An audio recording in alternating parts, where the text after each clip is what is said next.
Oi, pessoal, tudo bem? Vamos lá para mais uma conversa de Física Matemática Avançada. Pessoal, a gente estava falando do quê? Nós estamos vendo funções plurívocas, nós motivamos tudo com o logaritmo, e aí construímos a função argumento, ou que nós físicos gostamos de chamar de fase, né? E nós percebemos que essas são funções que, na verdade, admitem vários ramos. Por diversos motivos comentados na aula passada, nós precisamos considerar várias funções ao mesmo tempo, tá? E aí nós chamamos esse conjunto de funções, né, de funções plurívocas. É uma ideia meio estranha que a gente teria um elemento do domínio, do nosso domínio, várias imagens. Tudo bem. E aí a gente percebeu que toda e qualquer função que acabar sendo sensível à fase, ou depender do argumento, né, do seu ponto no plano complexo, vai carregar a mesma dependência de caminho que um logaritmo poderia ter se você não tivesse um corte, tá bom? Então, na aula passada, a gente começou a fazer comentários sobre uma função como essa aqui, ó. Como que a gente define uma potência complexa, em que a gente tem uma base, que é um número complexo, e um expoente, que é um número complexo, e um princípio arbitrário também. E aí, lá na aula passada, eu não pus aqui a mesma definição, mas foi o fim da aula passada, a gente define z elevado a um lambda como exponencial de lambda log de z, certo? Nós já conhecemos as funções exponencial e agora esse logaritmo plurívoco, então, né, lembrando do que a gente costuma ver nos reais, a gente pode pegar uma construção como essa aqui e dizer que qualquer coisa é a exponencial do log dessa coisa. A gente ainda não saberia o que seria potência, mas a gente usa essa estrutura conhecida das exponenciais e do logaritmo, dos logaritmos concatenados para a gente definir uma potência. Tá bom. Mas o conteúdo dessa aula de hoje aqui é um resultado particular. O que acontece? Nós vimos na aula passada que, como esse cara vai envolver algo como um logaritmo, não olhem essa expressão precisa aqui não, eu estou só mostrando o logaritmo plurívoco, tá? Mas como, em geral, uma potência complexa envolve o nosso logaritmo plurívoco, lembrem que é o log L pequeno, L minúsculo, certo? Essa ideia de função plurívoca. Isso quer dizer que, em geral, potências complexas serão plurívocas. Elas vão carregar os vários ramos que vêm do seu logaritmo. Tá bom? Isso foi o fim da aula passada. Agora, eu quero iniciar formalmente esse conteúdo que vocês estão vendo aqui nas notas de aula, falando de um pequeno milagre, certo? Ah, será então que eu sempre terei infinitos ramos herdados do logaritmo quando eu tiver uma potência complexa? Não. A forma desse expoente lambda pode mudar de forma dramática o comportamento qualitativo da nossa potência complexa, tá bom? Então, olha só o que eu vou dizer aqui pra gente, ó. Se esse nosso expoente complexo, na verdade, não for complexo, ou seja, se ele tiver parte imaginária nula, ó, aqui a imagem ficou muito ruim, o que deveria estar escrito aqui é b igual a zero, tá bom? Então, se o b for zero, o nosso expoente se tornou real, tá bom? Então, se o nosso expoente da potência complexa tiver parte imaginária nula e, olha só, não basta tirar o imaginário, certo? Mas se além disso a parte real que sobrou, o número A, se ele for um número real racional,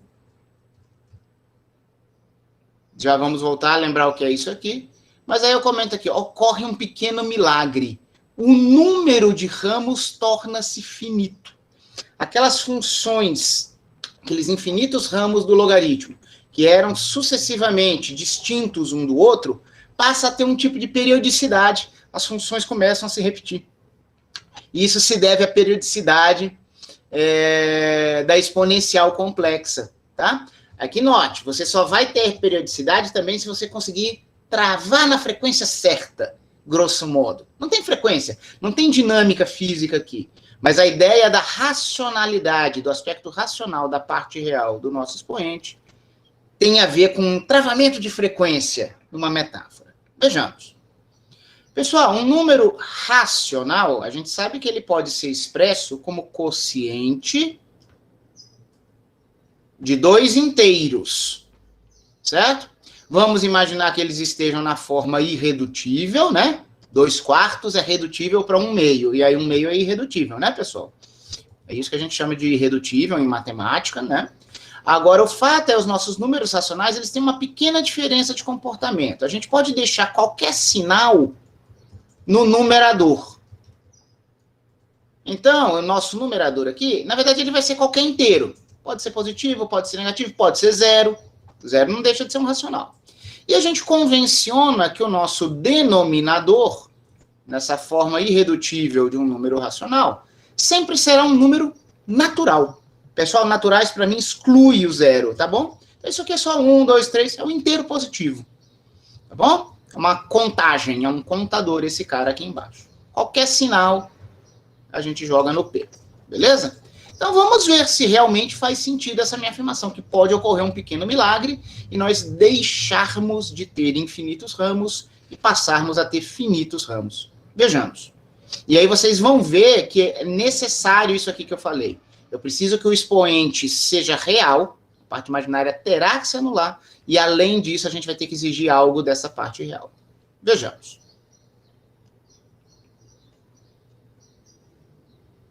Então tá aqui. Em princípio é uma potência complexa qualquer, mas o nosso Z pode ser expresso em termos desse expoente aqui em forma explícita, que claro que vale para qualquer expoente complexo. A definição de qualquer potência complexa é exponencial deste número vezes o log plurívoco de Z. Essa é a nossa definição do que é potência complexa. Só que agora nós podemos operar com as propriedades que nós conhecemos da exponencial complexa e do logaritmo plurívoco complexo, tá bom? A mais IB fica aqui, e o nosso logzinho plurívoco, ele é expresso como log usual do módulo daquele número, mais I vezes o argumento principal, mais possíveis múltiplos de 2πi, certo? Então, a gente entende isso aqui como um escalar quando o n fixou, mas poderia ser qualquer n aqui, por isso que o nosso log é plurívoco.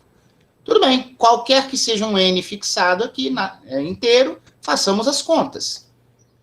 Produto de 2 números complexos, parte real vezes parte real, parte imaginária vezes parte imaginária, troca o sinal, façam as contas, é só distribuir o produto desses termos aqui. Vai chegar nessa exponencial real, vezes uma exponencial do tipo E aí algo real. Só fazer a conta ali em cima. Vocês vão ver surgir aqui, ó, B log Z, tá aqui, ó, log do módulo de Z, e coisas desse tipo. Tá bom? Pessoal, o que vai acontecer? O que vai determinar se nós teremos uma potência complexa plurívoca ou não é o que vai ocorrer com N. É o que vai ocorrer com N. Tá bom? Em princípio, isso aqui é válido para qualquer N inteiro. Vários ramos do log. Só que, vamos ver o que acontece. Pessoal, teria como essa função aqui, real, ser periódica? Não, porque isso aqui é uma exponencial real, pessoal. Todos os números envolvidos aqui são reais. Ó. A e B são reais. Log do módulo Z é real. Teta, todo mundo é real. Exponenciais reais são monotônicas. Você nunca vai ter periodicidade aqui. Você nunca vai ter periodicidade aqui. Então, se essa expressão aqui, essa amplitude real, depender de n, eu vou ter vários resultados possíveis para minha potência complexa. Então, se eu quero realmente pensar num pequeno milagre em que não haja infinitas possibilidades, certamente essa dependência em n aqui deve ser eliminada. A única forma de eliminá-la é fazer b igual a zero. Tá bom? É uma condição necessária para qualquer sonho aqui que a gente tem. Então, não tem dúvida que a gente deve fazer b igual a zero. Então, essa expressão aqui, ela se simplifica. Vai sobrar apenas EAA log Z. Guarda ele aqui. Agora, vamos ver a consequência do B ser zero nessa exponencial do tipo de Euler, certo? I vezes uma parte real. Se o B se anulou, eu sei que eu vou impor isso, então vai sobrar o quê? E aí a θ certo? E aí a θ que não depende de n. Ele não depende de n, então eu vou separar uma exponencial aqui, ó, EA e θ. E juntei com o que tinha sobrado daquela amplitude real. Deixei isso aqui. Por que eu juntei essas duas exponenciais? Porque isso aqui não depende de n. Tendo feito b igual a zero, só o que vai sobrar como dependente de n, ó, é EAI a 2πn. Tá aqui. EAI 2π a n. Tá bom? De novo, qual é o meu objetivo? Quero ver se há uma possibilidade, certo? De eu não é o n sumir.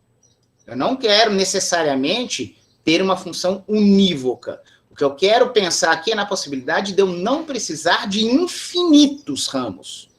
Será que tem uma chance de só finitos n's me darem funções diferentes aqui?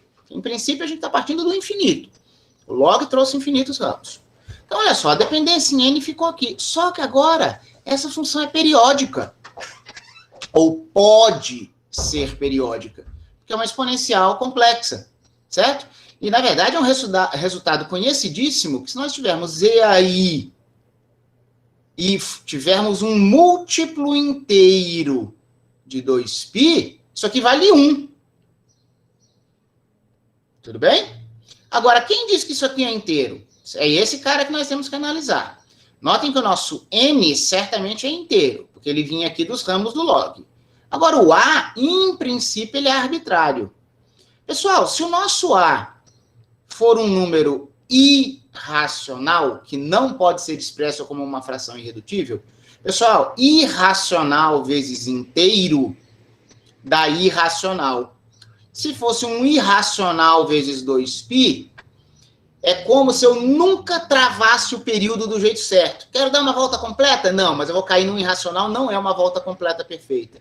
Dou outra volta? Eu nunca vou cair exatamente na largada nesse meu ciclo. A irracionalidade garante isso para mim. Não é um mínimo múltiplo comum, certo? Que a gente obtém, tá? Então, esse é o detalhe. Se o nosso A for irracional, eu continuarei a ter infinitos ramos, certo? Porque aí os diferentes n's aqui eu nunca vou ter repetição, eu nunca vou travar, nunca vou voltar no mesmo valor, tá? Eu teria uma função plurívoca de infinitos ramos. Agora, se acontecer o fato desse número a vezes n pertencer aos inteiros, múltiplo inteiro de 2π, eu não tenho nenhuma dúvida que essa exponencial vale 1. E se essa exponencial valer 1, ela vai valer a mesma coisa do primeiro ramo, do ramo principal. Porque 1 também eu posso obter por aí 2π zero. Ou seja, ao invés de eu estar gerando infinitos ramos, chega uma hora que eu começo a repetir o primeiro ramo. Tá bom? Então, notem bem explicitamente. Eu disse que o meu número A, se ele for racional, na sua forma irredutível P sobre Q, imagina que o seu A aqui está valendo P sobre Q, e aqui a gente pode pôr vários N's. Então, olha só o que acontece se você tiver 0 vezes o seu A, que vale P sobre Q. Dá 0. Aí o seu N pode valer 1 vezes P sobre Q. Beleza. 2P sobre Q. E assim por diante.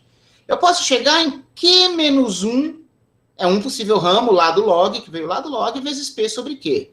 Sim, galera, mas agora o próximo, nessa minha enumeração de ramos vindo do log, vai ser um número inteiro Q. Esses caras aqui todos foram distintos. Mas agora, quando o próximo multiplicador valer Q, eu vou ter na exponencial E aí 2π, Q, que é o valor daquele N, vezes P sobre Q, Q com Q, E aí 2π, 2πp, o meu P é inteiro, isso vai valer 1. Então eu vou começar a repetir esse cara aqui.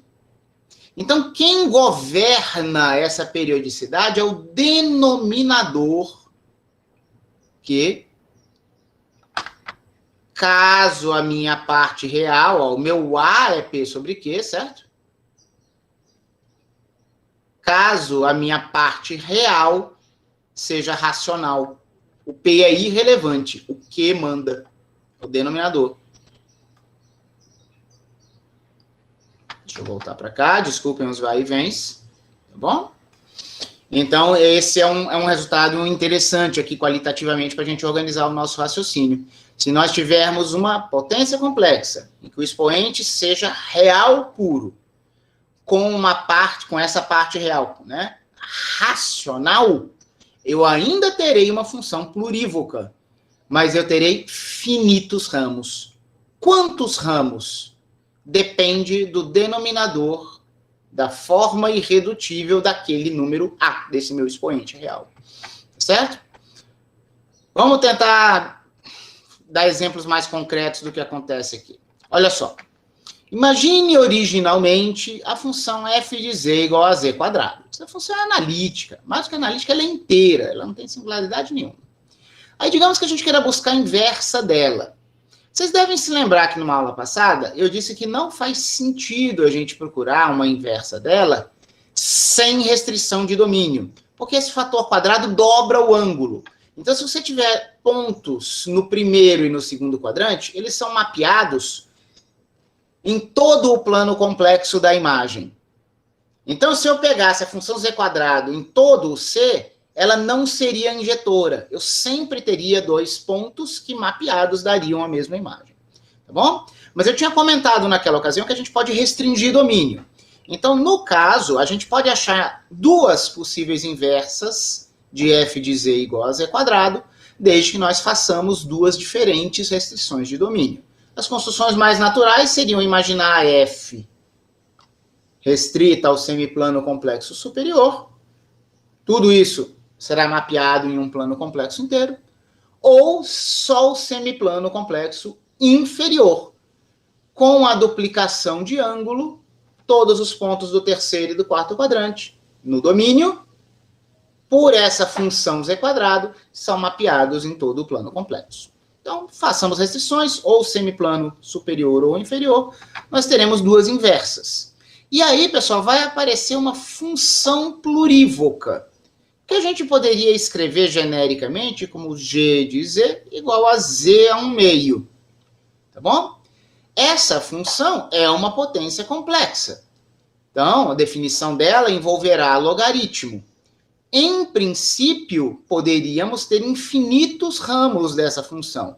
Mas esse é exatamente o caso que a gente acabou de estudar, em que o nosso expoente é real puro, e além disso, esse número real é um número racional.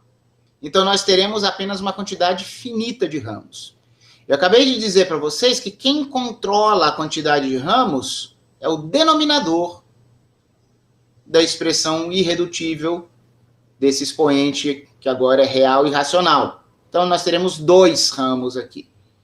Tá? Então, ó, por exemplo, se o domínio da f original, z ao quadrado, fosse restrito ao semiplano complexo superior, qual seria a inversa? Vejamos. Ó, eu vou falar que eu tenho aqui uma G0 de z. Vai ser um dos ramos dessa função plurívoca. Vai ser dado como? Usa a definição. Exponencial do log, certo? Exponencial do expoente vezes o log. Então, ó, se eu quero resolver quem é essa expressão aqui, em geral eu teria exponencial de meio log z. Mas aqui eu não quero geral, eu quero só um dos ramos. Então, é exponencial de meio, e aí tudo que estaria entre parênteses, eu não vou querer o log z plurívoco, eu vou querer o valor no primeiro ramo, que eu vou fazer correspondente ao n igual a 0. Ó, então aqui eu não estou pondo infinitos caras, eu estou pondo um só. E é por causa desses n igual a 0 que eu estou dizendo que eu estou olhando só um dos ramos.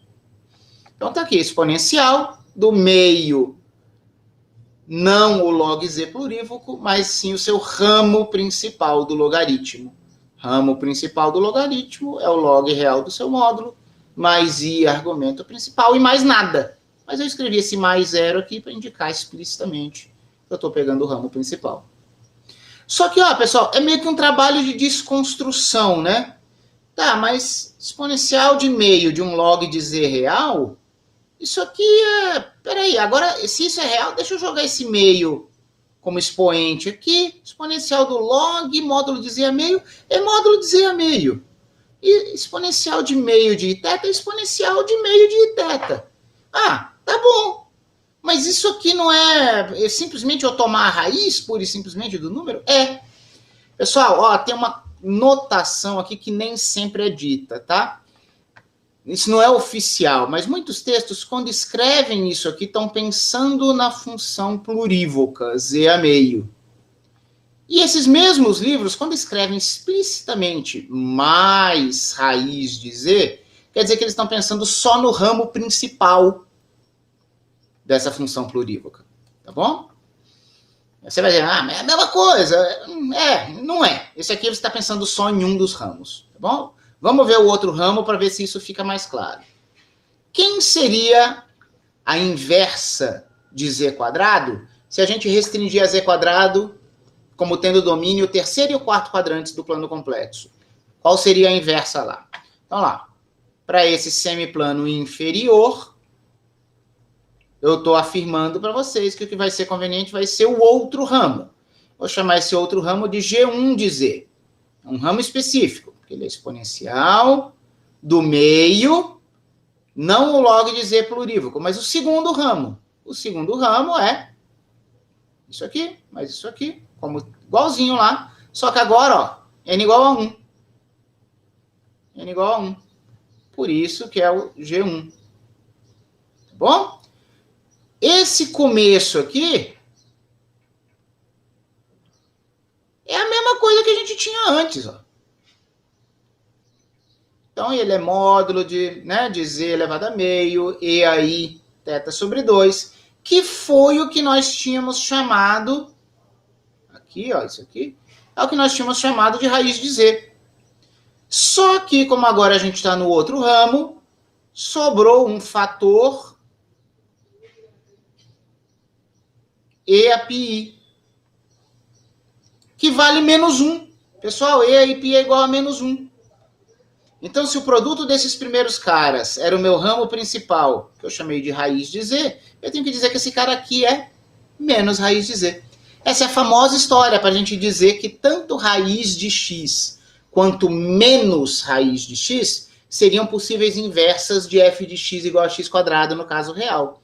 Só que f de x igual a x quadrado, f de x igual a x quadrado não é inversível. Mas a gente pode restringir a parábola para semirreta real negativa, ou podemos restringir a parábola para semirreta real positiva. Aqui o negócio é meio complicado, a gente não está na reta real, mas estou só tentando mostrar como naturalmente podem surgir duas inversas, que aqui é no plano complexo. Tá bom? Então a gente vê que teve só uma fase de π, que corresponde a uma multiplicação por menos 1, mostrando a diferença dos valores dos dois ramos. Tá? Em geral, pessoal, se você tivesse com funções originais z elevado a n para n natural, z elevado a 2, z elevado a 10, todas elas são analíticas, elas não tem problema nenhum, mas quando a gente busca inversas, a gente tem que restringir o domínio. Somos obrigados a restringir o domínio, porque a potência n amplifica setores angulares. Você pegar o plano complexo todo e mapear por uma função como essa, você não terá unicidade de imagem. Então, se você quer fazer inversa, você tem que fazer restrições. Aí eu afirmo aqui, em geral, se isso aqui é um número natural, esse n, esta função tem n inversas. Cada uma delas para um setor angular de amplitude 2π sobre n. Pessoal, no caso z quadrado, a gente tinha que dividir os 360 graus em duas partes. Por isso que deu semiplano superior e semiplano inferior. Agora, em geral, a gente tem que dividir em n partes. Vai ter um exemplo daqui a pouco para deixar isso mais explícito, tá? E o que vai acontecer? Nós vamos ter, ó, k vale 0, 1 até n menos 1. Isso quer dizer que são n possíveis valores desse índice k para esses n possíveis ramos. O késimo ramo vai ser o ramo principal vezes uma fase que depende de qual ramo que você está. O exemplo que a gente tinha acabado de ver ali em cima, para as inversas de z ao quadrado, né? Para a função plurívoca z igual a meio, tinha um ramo principal e uma fase de π, que dava um fator de multiplicação menos 1 para o outro ramo. Eram só 2, mas era uma fase de π. Aqui eu vou ter n possíveis fases. Uma delas vai dar um fator de fase 1, certo? Que é manter o ramo principal. Então, para cada um desses valores K, a gente tem o ramo principal multiplicado por uma fase. Em analogia com o que a gente tinha aqui. Aqui era o ramo principal multiplicado por uma fase. Certo? Vamos falar mais sobre isso. Pessoal, em geral, isso aparece em álgebra complexa básica, quando a gente estuda as possíveis soluções dessa equação básica. Né? Tem aquelas equações, né? Expressão de Abraham-Moivre, certo? A gente busca as raízes da unidade. Nós chamamos de raízes da unidade o conjunto de n números complexos que satisfaz essa equação aqui. E posicionando essas n raízes complexas no plano complexo, todas estarão no círculo unitário, porque todas têm que ter módulo 1, só que elas ocupam as posições, né, que são os vértices de um polígono regular inscrito no círculo unitário. 1 sempre é uma raiz, e aí você vai construindo o seu polígono regular de n lados, certo? Em sucessivas posições no círculo unitário.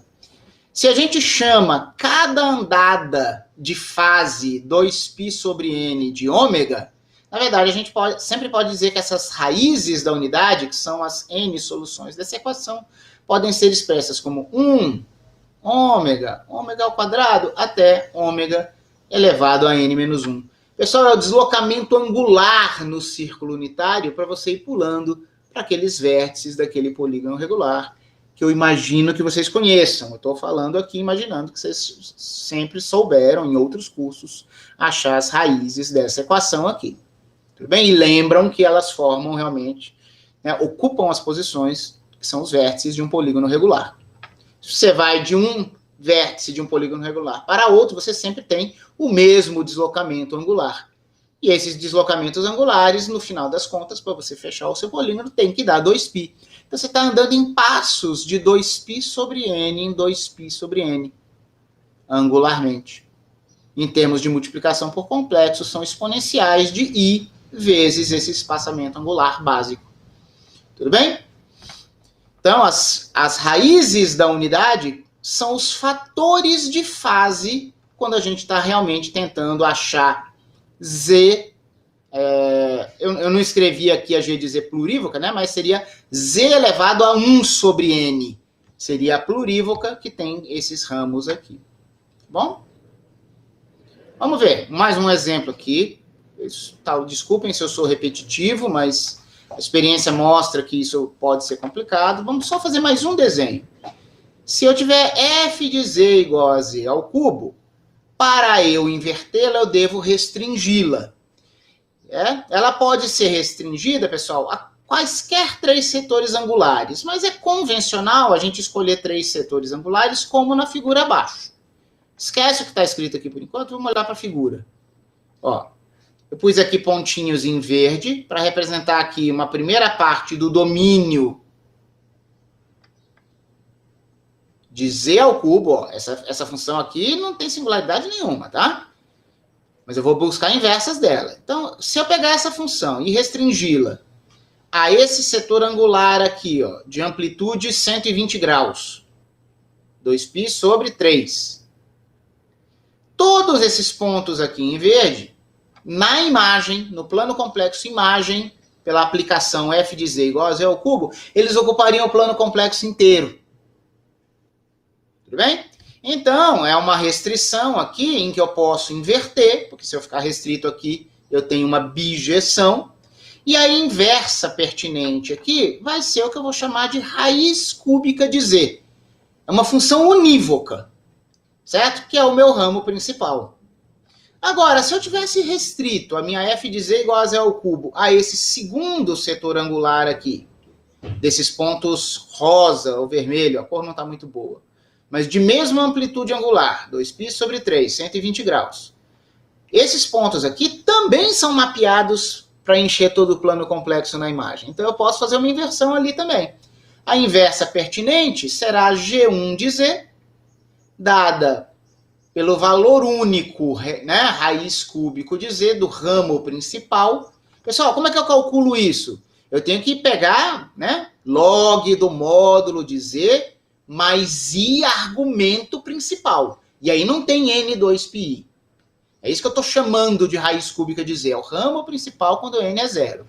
Só que esse segundo ramo, aí tem um fator de fase. E aí 2π sobre 3. Faz o papel desse cara que eu chamei de ômega aqui em cima. Ó, que é o fator de fase com que você vai construindo as sucessivas raízes da unidade. A gente está no caso ali n igual a 3. Então, por isso que apareceu E aí 2π sobre 3. Tá? E, por fim, se a nossa mesma, aparentemente única função z ao cubo, certo? É uma única função quando ela está em todo C, mas quando a gente tem possíveis restrições, ela vira 3 funções. Então, se a gente pegar a terceira função, que é a restrição de z ao cubo, a esse terceiro setor angular, de mesma amplitude que os demais, isso aqui também é mapeado em todo o plano complexo. A inversa pertinente, se você está no plano complexo imagem e quer voltar para algum lugar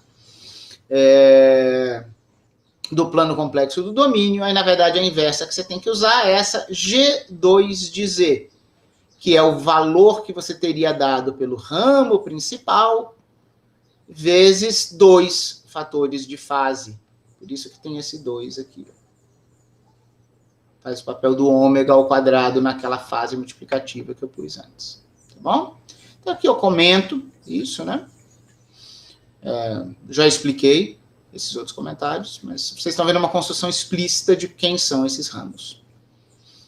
Ramos, além do principal, tem fases diferentes do ramo principal, varia a fase. Tá bom? Pessoal, aqui ficou ruim de novo a imagem, tá? Mas está só texto. Em resumo, peraí, professor, como é que é? Então, qual é a natureza de uma potência complexa? Z elevado a lambda. Pessoal, a resposta é são várias naturezas. Então, olhem para essa tabela aqui. Tá? Pessoal, primeiro abuso de linguagem que eu vou fazer aqui nessa tabela, notem, estritamente falando, nenhum número real, nenhum conjunto de números reais é um subconjunto do plano complexo. Eu preciso de pontos, né, de pares ordenados. Tá? Já conversamos sobre isso antes. Mas, ó, se eu abusar da notação e escrever uma expressão do tipo lambda é um inteiro não negativo, pessoal, quando a gente escreve z mais desse jeito, o zero está incluído, tá? Isso quer dizer que a gente pega os inteiros, e isso aqui não quer dizer estritamente positivo, ele quer dizer não negativo, pode ter o zero, né? Só que isso é uma relação de inclusão de conjuntos que eu só poderia fazer para números reais. Só um número real que eu poderia dizer se pertence ou não pertence a um certo conjunto de reais. Então, por isso que eu estou dizendo que tem um abuso de notação. Se eu abusar da notação e escrever alguma coisa assim, mas o que eu quero dizer é, quando eu escrever isso, quer dizer que o meu número complexo lambda, ele é do tipo real puro, com parte imaginária nula, e a sua parte real estaria satisfazendo aquela condição imposta. Então, se eu escrever isso e entender isso aqui, aí vocês vão poder entender aqui a tabela abaixo. Quero classificar as funções potência, z elevado a lambda. Se o meu lambda for um número real puro não negativo, então vai ser z elevado a 1, z elevado a 2, z elevado a 7. E teria até z elevado a 0, que é constante, tá bom? Qual é o tipo de singularidade? Nenhuma. Não tem singularidade. A função não é só analítica, é uma função inteira. Z elevado a 10 está definido em todo o plano complexo, está de boa. Certo? Tá bom, mas então se o meu expoente em princípio complexo for um real, estritamente negativo, tirando o zero, do tipo z a menos cubo. Considere uma potência do tipo z a menos cubo. Tem singularidade? Tem. Isolada. Isso aqui é um polo de ordem 3, no caso. São polos, mas é uma singularidade isolada. Certo? Mas, tudo bem, é uma possível potência que pode aparecer aí. Ah, tá bom, professor, mas o que a gente está vendo nas últimas aulas é mais complicado.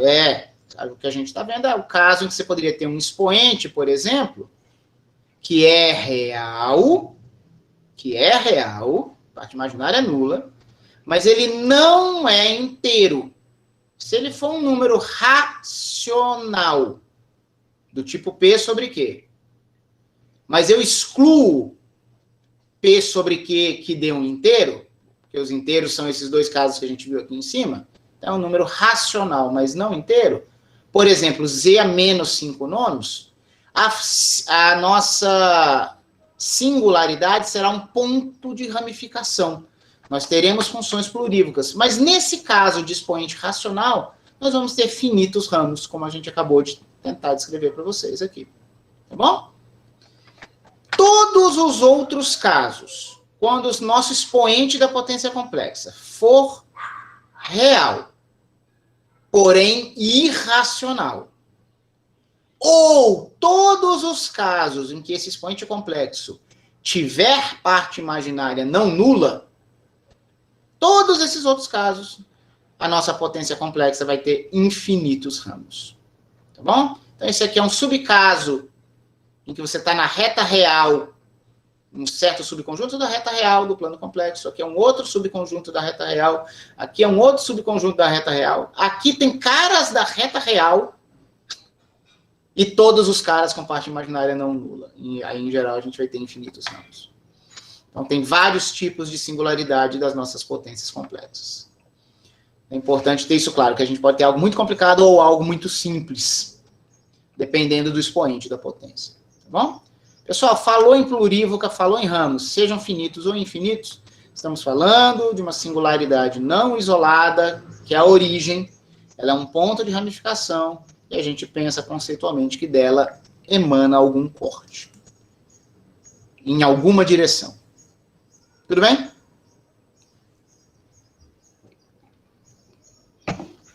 Ótimo. Mas eu tinha prometido para vocês, só um segundinho.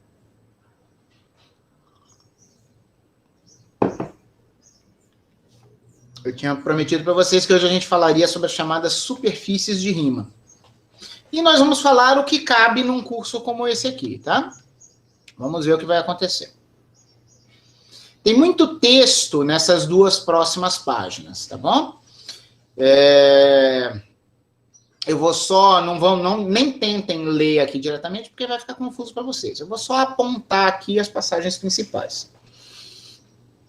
Tá? Pessoal, essa história de corte, ramo, função plurívoca costuma causar muita confusão. Você tem que pensar nisso por um bom tempo. Né? Principalmente aquela ideia de você ter que interpretar equações no sentido de conjuntos para que as propriedades algébricas de funções plurívocas, como soma do log do produto ser a soma dos logs, para que isso faça sentido, tudo bem, eu tentei mostrar que isso era necessário, mas é claro que causa algum nível de incômodo. Certo? Digamos assim, conceitual. Ótimo. Mas vamos lá. Tem gente que se sente mais confortável se tiver uma outra perspectiva. Então vamos ver essa outra perspectiva, porque não só ela pode dar mais, digamos assim, conforto conceitual, resignação conceitual, mas ela abre conexões da análise complexa com uma área da matemática chamada topologia. Vocês vão ver por quê. Então vamos lá. O que a gente estava fazendo até agora nessa perspectiva de funções plurívocas?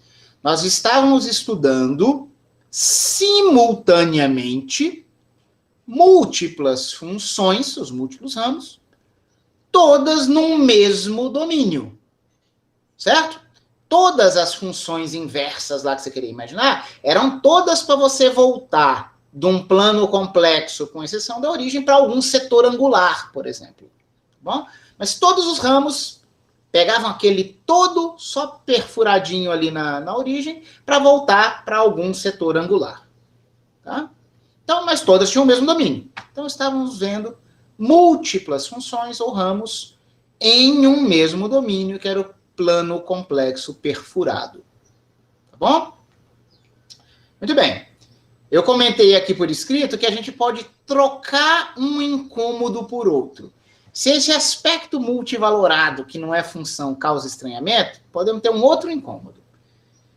Certo?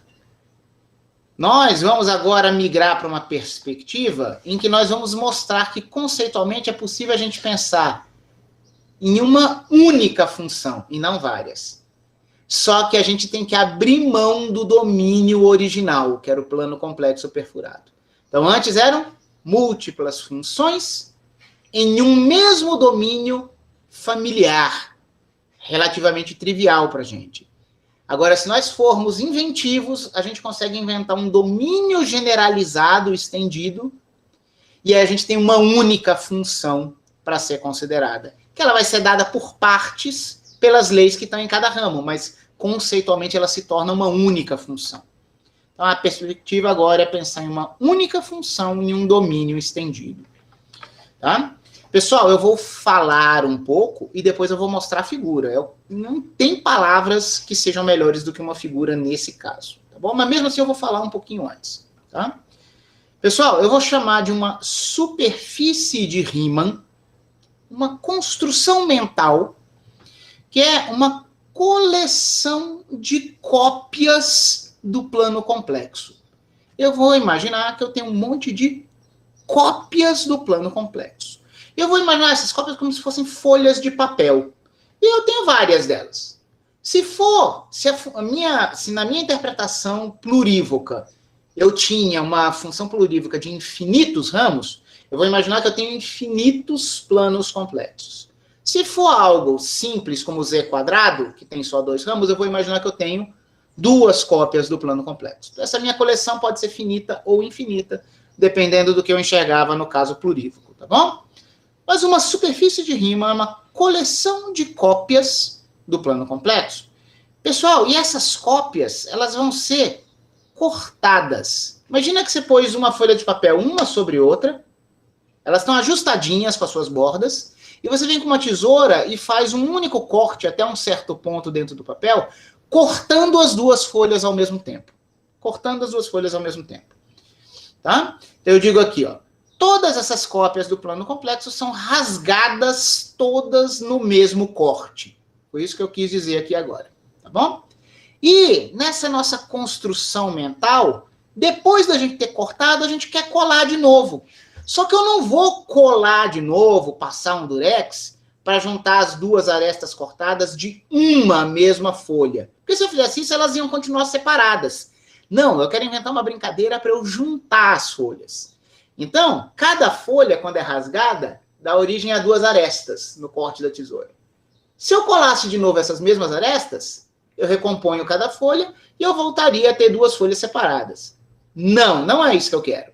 Cada folha foi cortada e gerou 2 arestas. A aresta esquerda de uma folha será colada com a aresta direita da outra folha, que está... né? Eu fiz aqui para frente e para trás, mas que estaria em cima ou embaixo. Agora eu vou mostrar o desenho. E depois eu vou voltar aqui para esse texto. Vou mostrar aqui um dos desenhos. Vou diminuir aqui um pouquinho o tamanho. Olha só. Quis falar primeiro, mas agora eu mostro para vocês. Então aqui minhas 2 folhas.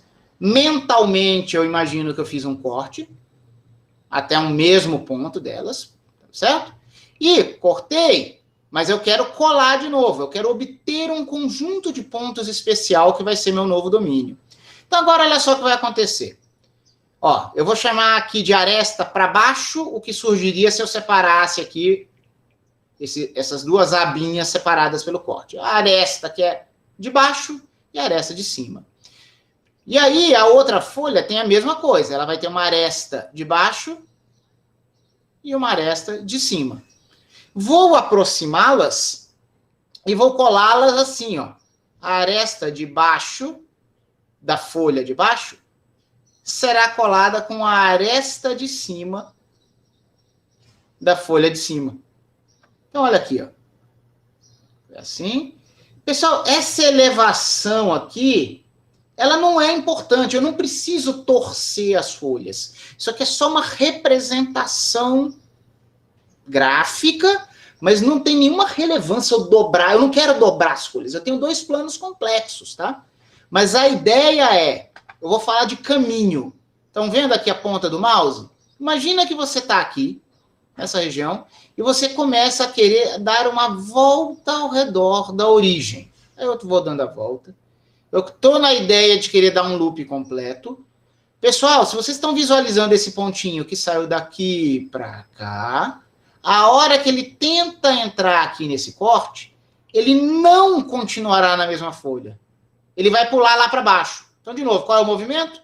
Estou aqui, venho. Aí eu desapareço daqui, cheguei na linha, eu vou aparecer aqui.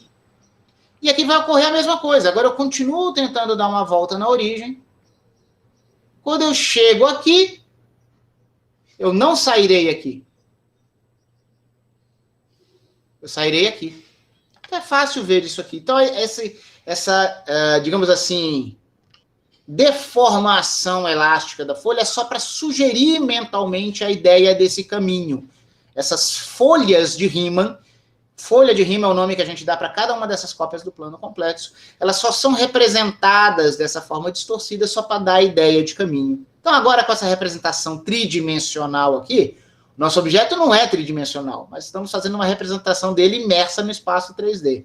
Aí essa curvatura aqui, essa deformação da folha dá a ideia do que a gente está querendo dizer.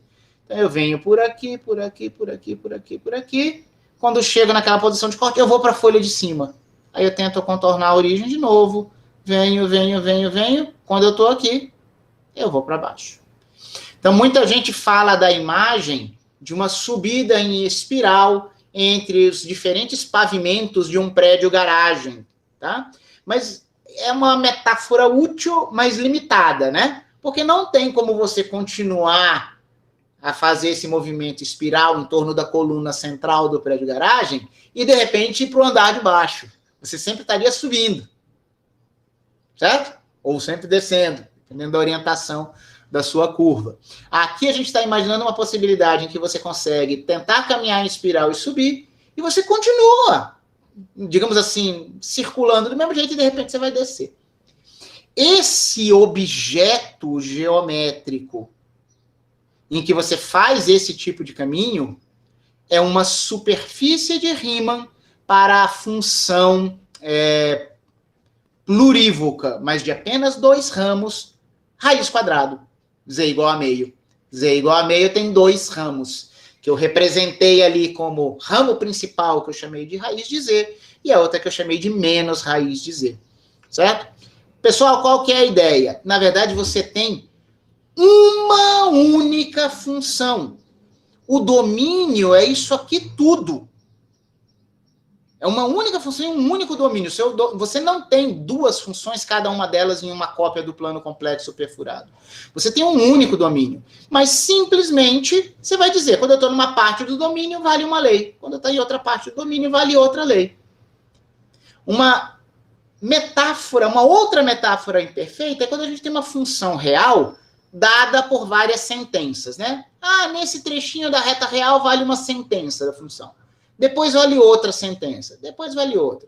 Essa metáfora é boa, porque do mesmo jeito que a gente quebra o domínio da reta real em várias partes, esse nosso grande domínio aqui poderia ser pensado em várias folhas. Mas a metáfora não é perfeita. Sabe por quê? Praticamente sempre que você expressa uma função real por várias sentenças, tem alguma quebra na mudança de sentença. É um ponto ou de descontinuidade da função, ou descontinuidade da derivada, ou descontinuidade da derivada segunda. Aqui, a diferença é que a gente não tem descontinuidade nenhuma. Essa nossa função é perfeitamente analítica, que é mais poderoso do que ser infinito para uma função real. Ela é analítica em todos os pontos, é uma medida que você vai aqui mudando de caminho. Então, por isso que eu digo, parece uma metáfora útil num aspecto, dizer que a sua função seria dada por várias sentenças, mas lá no caso real você perde algo na sua função nos pontos de mudança de sentença. Aqui você não perde nada.